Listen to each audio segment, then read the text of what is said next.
Girl, there's something I have to tell you, and it's been on my heart for a long time. Today, I'm starting a new series about my IVF journey. There's been so many roller coasters, ups and downs, miscarriages, and I'm finally able to talk about it in a space that is going to be very helpful for myself and for other people. In this first episode, I'm taking you back all the way to the beginning, before the IVF journey even started and how I got to this point. I hope my story can help connect us or inspire you to stay encouraged through your journey in becoming a parent or a second-time parent like myself. Back in 2019, when my husband and I just got married, we decided that we wanted to start having children.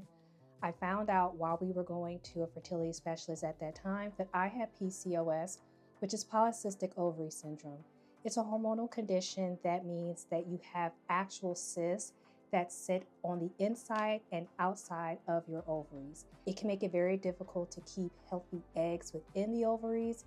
And it can also become to the point where, because you have so many cysts in and around your ovaries, you're not able to produce enough eggs that are healthy in order to fertilize to have children. A lot of people who have this condition, it can be very challenging to get pregnant. I didn't realize that later, when I got older, it would become an issue. But in 2019, I was 33, so the doctors didn't think it was a big deal at the time. Now, despite having PCOS, I was able to give birth to my son in January of 2020, and I had no complications. I went to 42 weeks gestation, which is even more time than a lot of doctors allow you to have, but he was my first child, and I had a natural birth at a birth center, and everything was great. My PCOS did not affect anything in my pregnancy during that time. Now, after about 2 years, so now we're in 2022, my husband and I decided that we wanted to try again for our second child. So this means that I've moved out of the category of initially having the standard infertility, and now we're going into what I would be considered secondary infertility. So my husband and I started around May of 2022 of trying.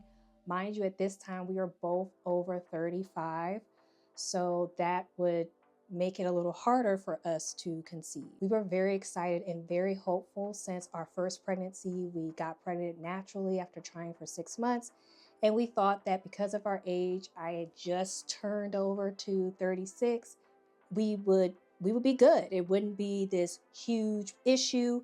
I had a very high AMH, which is a tool that is used to measure how many eggs you have left. And because I have PCOS, for my age, I have a slightly elevated amount of eggs. So my husband and I were like, this is great. We don't have to worry about anything as far as eggs because I have a surplus. So in May, we started trying. And then after a few months, we realized that we are not getting pregnant on our own. So we reached back out to a fertility clinic to see what was the issue at that time. Even though it wasn't quite 6 months, because my husband and I were over 35, we wanted to be a little bit more proactive this time around, just to make sure everything was on the up and up. We were really eager to have a second child, and so we wanted to be a little bit more proactive since we were at the age we didn't have to wait a full year before advancing to a fertility clinic. Little did I know that during that appointment and the things to proceed afterwards, that I would fall into this loophole of what is going on? Can we not get pregnant? Now, mind you, this is September of 2022, so we had just started trying for like 5 months prior.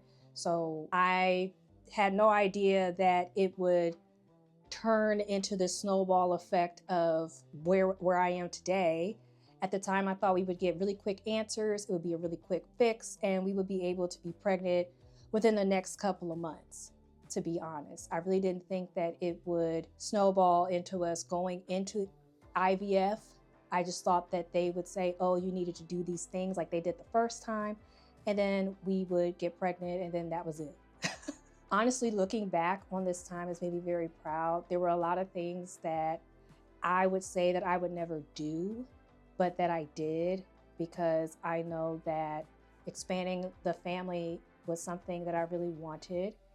And I'm really proud of myself and for my husband and for our son and the dog too. It was a lot of stress.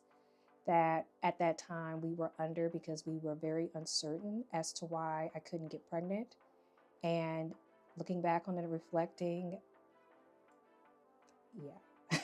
In the next episode, I will go deeper into the actual process of medicated cycles in IVF and how that led to our very first miscarriage that happened and everything after that proceeded after our first medicated cycle and then our miscarriage. For me, it's a very difficult story to tell because there was a lot of loss around that time, but this is really to help connect other women like me who are going through IVF or don't know what to expect. So I really hope that by sharing my story, you can see a little of yourself in it and know that there is hope and that it is going to be okay, girl.